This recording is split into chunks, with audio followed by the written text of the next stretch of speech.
Hi viewers, పెద్దమ్మ తల్లి temple హైదరాబాద్లో చాలా ఫేమస్ మరియు మహిమగల తల్లి అని భక్తులకి నమ్మకం.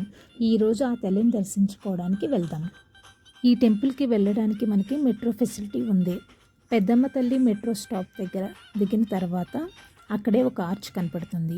ఆ స్ట్రైట్ రోడ్లో వెళ్ళగానే వాకబుల్ డిస్టెన్స్లోనే ఈ టెంపుల్ మనకి కనిపిస్తుంది.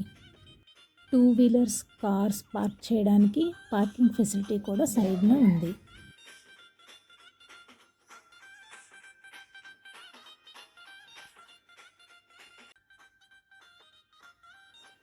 ఈ సైడ్ వెళ్ళగానే చెప్పుల స్టాండ్ మరియు పూజా సామాగ్రి, కొబ్బరికాయ అమ్మే షాప్స్ కనిపిస్తాయి.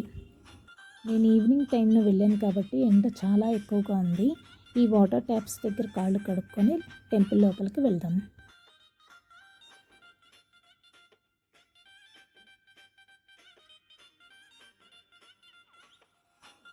ఈ టెంపుల్ లోపల ధ్వజస్తంభం దగ్గర అమ్మవారిని తలుచుకొని కాయిన్ నిలబెడితే ఆ కోరిక తప్పక నెరవేరుతుందని భక్తుల ప్రగాఢ విశ్వాసం.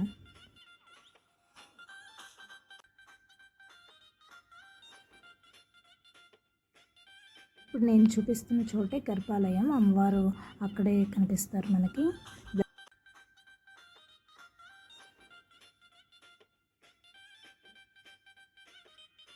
టెంపుల్ లోపలికి ప్రవేశించగానే లెఫ్ట్ సైడ్లో ప్రసాదం కౌంటర్ ఉంటుంది. అక్కడ టికెట్ తీసుకొని ఈ దారిలో ఆ టికెట్ ఇంకో కౌంటర్లో చూపిస్తే ప్రసాదాలు ఇస్తారు.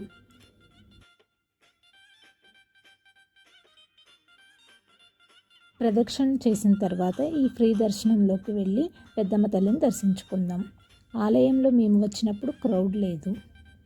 ప్రదక్షిణ చేసే సమయంలో శ్రీ నవశక్తి దేవతల దివ్య మండపం కనిపిస్తుంది.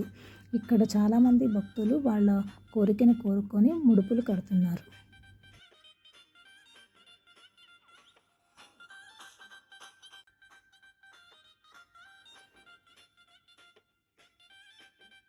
కొంతసేపటి తర్వాత భక్తుల రద్దీ బాగా పెరిగింది.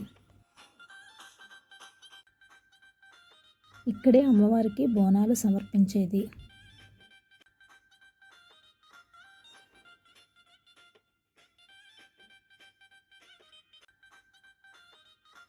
ప్రసాదం టికెట్ తీసుకొని ఈ మార్గంలో వెళ్తే కనిపిస్తున్న బిల్డింగ్లో మనకి ప్రసాదం ఇస్తారు.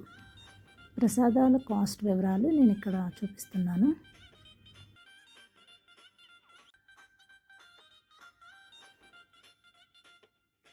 ఇక్కడ గోమాత విగ్రహం చాలా అందంగా ఉంది. ట్రీస్తో ఆహ్లాదకర వాతావరణం, ప్లెజెంట్ ఫీలింగ్ వస్తుంది ఈ ప్లేస్లో.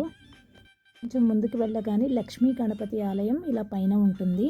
పక్కనే నాగదేవత ఆలయం, రావి చెట్టు ఉంటాయి. ఇక్కడ గోశాల కూడా ఉంది.